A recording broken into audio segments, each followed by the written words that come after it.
belles invités qui viennent nous parler, en fait, nous parler d'un enjeu qui a été annoncé la semaine dernière, soit la fermeture de l'aile psychiatrique, là, de l'aile de la santé mentale à l'hôpital d'Amos. Donc, Wandalina Terrien, bon matin. Bon matin. Directrice générale de l'accueil d'Amos, et Mélanie Tremblay, directrice générale du Centre de prévention du suicide. Bon matin, Mélanie. Bon matin, Bruno. Alors, vous êtes toutes deux déléguées, en quelque sorte, porte-parole des organismes, là, du membre du CDC, de la Corporation de développement communautaire, intervenant en santé mentale. Oui, absolument. Et là, premièrement, comment avez-vous reçu cette annonce-là? Tout d'abord... Quelle est cette annonce-là? Peut-être nous remettre en contexte, Mélanie. Mise en contexte, en fait, c'est que la semaine dernière, le CIS a sorti une communication publique annonçant la fermeture de l'unité interne de santé mentale, donc l'étage où est-ce qu'on va héberger des gens qui traversent une crise psychiatrique, donc pour recevoir des soins spécialisés médicaux à ce niveau-là, a annoncé la fermeture de cette aile-là. Et nous, les intervenants concernés sur le territoire, donc l'accueil, prévention suicide, de tous les autres intervenants en santé mentale qui accompagnent les proches autant que les personnes directement touchées, on l'a appris dans les médias. Mm-hmm. Et la raison pour laquelle on est ici ce matin, c'est pour un peu peut-être démêler tout ça avec la population, puis expliquer ce qui fait que pour nous, c'est une décision qui a été encaissée difficilement. Puis aller chercher des réponses aussi. Oui. Auprès du CISAT. Absolument. Oui, parce que là, il n'y a pas eu de dialogue, là. C'est une annonce cavalière un peu, là. Je pense que c'était un peu, peut-être en prévention de coupures qui allaient provenir du gouvernement Santé Québec prochainement. Ils ont voulu prendre les devants, mais là, ça nous met devant une situation accomplie. Et là, comment vous réagissez ça? C'est quoi votre réaction, là, l'association des organismes? Tout d'abord, on ne veut pas perdre. On a besoin d'unité psychiatrique. L'équipe qui est en place fait un job magnifique. On a vraiment besoin. Puis, les points qui ont été soulevés pour la fermeture, c'est sûr qu'on a des questions par rapport à tout ça. On va pouvoir en discuter. Puis, c'est un peu ça se contredit un petit peu. Donc, on veut des réponses, on a des questions. Je vais laisser Mélanie commencer à l'expliquer comme il faut. En fait, ce qui a été annoncé officiellement, c'est une fermeture temporaire. Oui. Par contre, comme ça a été déjà cité, je cite quelqu'un d'autre dans les nouvelles, différentes nouvelles qui ont été traitées, qui ont traité du sujet depuis le début de la semaine. Actuellement, dans les coupures en santé, il n'y a rien de plus permanent qu'une fermeture temporaire. Donc, on est conscient que si on laisse aller la fermeture temporaire, il va y avoir plusieurs enjeux, dont des enjeux de perte d'expertise. C'est-à-dire que ces gens-là, qui ne seront plus à l'unité de psychiatrie et qui, actuellement, en ont plein les bottes, ils font du beau travail avec ce qu'ils ont comme ressources, comme temps et comme accessibilité. C'est déjà un service qui n'est pas suffisamment accessible pour la population, selon nous. Et ces gens-là vont être relocalisés. Ils ne s'en vont pas chez eux à attendre que ça rouvre, là. Non, donc, mais ils continuent pas de travailler dans l'hôpital? Oui, mais ils ne seront plus en psychiatrie. Donc, ils vont être repositionnés sur des nouveaux postes. Actuellement, il y a eu des centaines de postes qui ont été coupés au CISAT avec les coupures dont tu as parlé en lien avec Santé Québec. Donc, ces gens-là vont aller supplanter, vont se réinstaller dans d'autres postes. Et peu importe combien de temps va durer la fermeture temporaire, ils vont développer des nouvelles expertises et l'expertise santé mentale va se perdre. Donc, ça, c'est un des premiers enjeux. Puis l'autre chose, c'est que comme on annonce une fermeture temporaire en contexte de pénurie de main-d'œuvre, de coupure, de compression budgétaire, là, on dit c'est temporaire, le temps de se restructurer. Mais jusqu'ici, ce que nous, on observe dans le communautaire, c'est que les infirmières dans les villages qui ont été coupées temporairement ne sont jamais revenues. L'unité de pédopsychiatrie ici à Amos, qui a été fermée temporairement il y a plusieurs années, n'est jamais revenue. Donc, actuellement, nos jeunes qui sont en crise suicidaire sont transportés dans les centres de réadaptation de Val-d'Or et Rouyn, donc à l'étape, donc avec les jeunes contrevenants, parce qu'on n'a pas d'endroit idéal pour les accueillir, autre que celui-là. Donc, on a vraiment appelé le temporaire glissant permanent. Et là, tu parles d'état de crise, là. Donc, l'hôpital, ça répondait à l'état de crise, parce que vous n'êtes pas nécessairement outillé sur le terrain pour faire ça. Non. Wandalina? Comme, je vais parler pour l'accueil. L'accueil.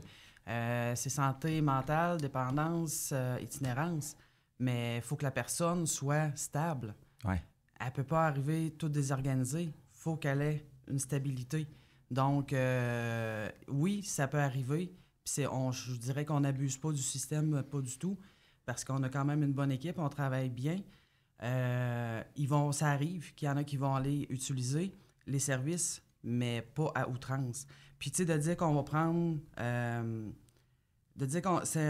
être sans domicile fixe, c'est pas un diagnostic non plus.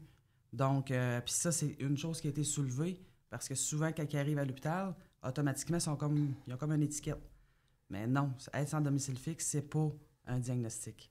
C'est pas une raison d'hospitalisation en psychiatrie. Et voilà. C'est que dans le communiqué de presse qu'a sorti le CISAT, il y avait des points qui disaient, de toute façon, les hospitalisations ne durent pas plus que 48 heures, ce qui est souvent contre notre volonté, en tout cas notre désir, lorsqu'on envoie quelqu'un utiliser les services en psychiatrie. Il soulève qu'il y a plusieurs hospitalisations qui sont faites pour des raisons humanitaires.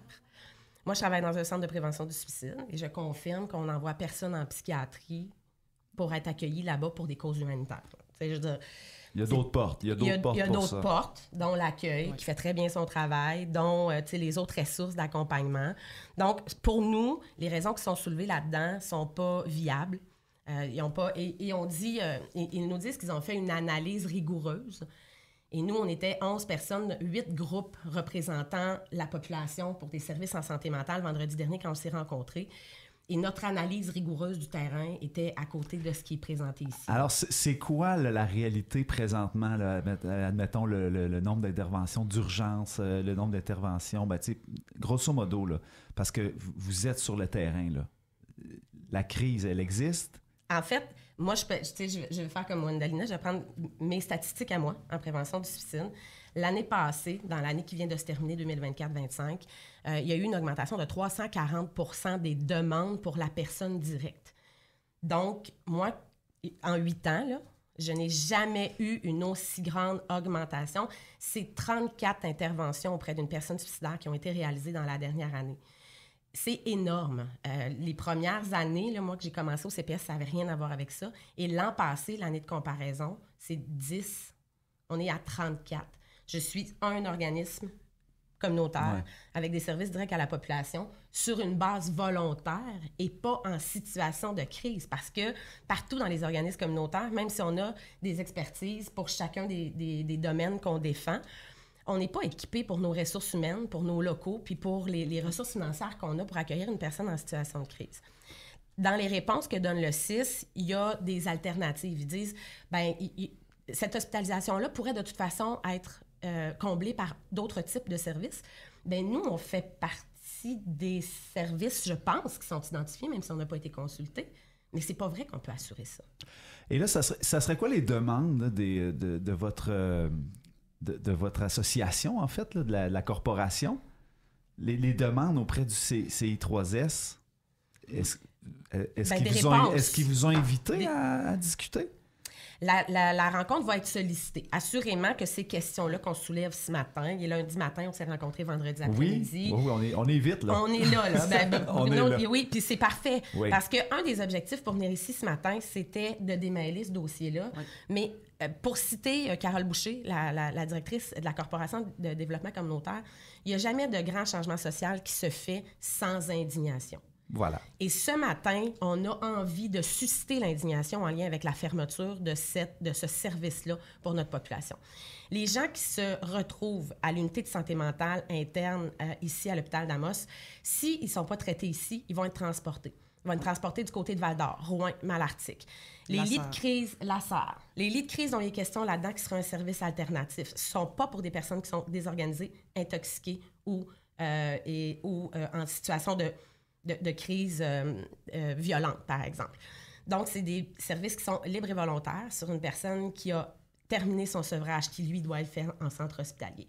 Fait que, imaginez, par exemple, une personne qui a un problème de toxicomanie, qui se retrouve en crise psychosociale importante ou en crise psychiatrique, va être transportée, on ne sait pas encore comment, parce qu'il n'y a pas de service identifié pour ça, le CIS n'a jamais assuré ce type de transport-là, va se retrouver à Val-d'Or ou à Rouyn. Puis après, quand elle va avoir fini son sevrage puis qu'elle va devoir être accompagnée, là, il va falloir qu'elle revienne sur son propre pouvoir. Puis, si je prends de mon côté, c'est des gens qui ont pas de peu ou pas de revenus. Ouais. Puis moi, je peux pas assurer ça. J'ai pas le personnel, j'ai pas le moyen. Donc, je sais pas. Fait qu'on vient-tu de créer un mouvement qui vont rester dans d'autres villes? Ils perdent tous leurs repères. Ils n'ont pas de repères familial. Ils n'ont rien, là. Donc, c'est créer un autre problème. Ouais. Fait qu'il faut que les personnes reviennent ici. Donc, il va falloir rediscuter financement à nouveau. Donc, Puis, c'est parce que la charge de travail, moi, je peux pas l'assumer, là. Ouais. Fait qu'il va falloir... C'est tout ça. Oh, oui, c'est pour tous les organismes. oui, Puis c'est pour toute la population en général. C'est beau, les organismes, mais il reste toute la population en général. Que ce soit votre mère, votre père, votre sœur qui utilise les services. C'est pour tout ce monde-là. Oui, il y en a qui vous comprennent ce matin, là, qui sont des aidants naturels en santé mentale. Et là, d'entendre ça aussi, ça va les inquiéter. Donc, comment on peut faire pour vous aider, la population? Moi, mon souhait En terminant. sincère à la fin de cette semaine-ci là, de représentation qu'on va faire, c'est qu'on s'indigne autant pour la fermeture, sinon plus, la fermeture de l'unité de santé mentale que sur d'autres problèmes comme l'état de nos routes, par exemple. Donc, je pense qu'il faut qu'il y ait des sorties publiques, il faut qu'il y ait des prises de parole, il faut que nos élus, que notre population se soulève et s'indigne de ça. Ça ne peut pas arriver, parce que si ça arrivait, le temporaire va devenir permanent si on ne se soulève pas. On va solliciter des rencontres avec nos députés, avec nos élus, avec la MRC, avec le CIS pour pouvoir avoir des réponses. Actuellement, les réponses qui sont sorties ne satisfont pas et c'est extrêmement inquiétant ce qui est en train de se passer. Wandalina Terrien, directrice générale de l'accueil. Mélanie Tremblay, directrice générale du Centre de prévention du suicide. Tous deux porte-parole pour la Corporation de développement communautaire en ce qui a trait à la fermeture de l'unité santé mentale de l'hôpital d'Amos. On vous entend, on est derrière vous, on vous souhaite bon succès, puis je pense que ça prend une communauté pour régler ces problèmes-là, fait qu'il va falloir se parler. Merci d'être venu en studio ce matin.